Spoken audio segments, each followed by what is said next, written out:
Hi folks, hope you're all having a good day today. Just a quick tutorial on macro photography in your garden.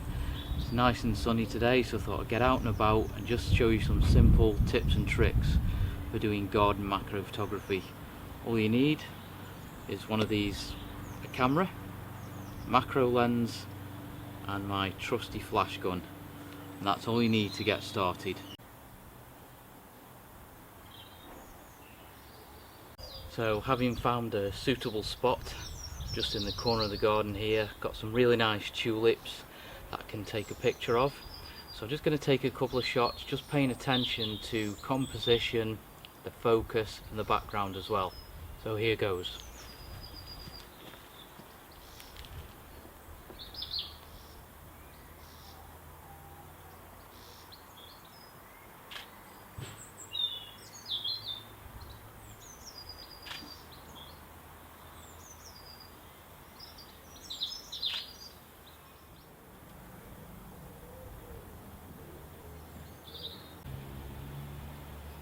So right behind me here in the opposite corner of the garden, I've also got some more nice tulips that come up every year, really nice colours, and I'm liking the background that you're getting on the fence. They've got some dappled light, so if you can use dappled sunlight, then that's a good thing to use for your background. So I'll just take a couple of shots. Don't be afraid to take several different shots, try different angles, watch the fussiness of the background as well, just to make sure that's okay.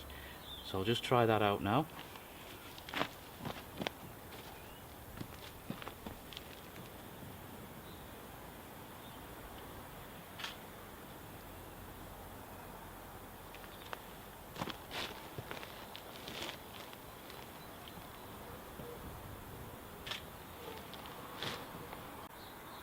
Right, so that concludes our little macro session in the garden.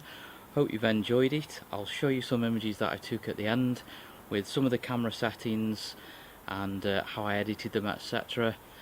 Don't forget to subscribe and give me a like as well. Thanks for watching guys, see you next time, bye.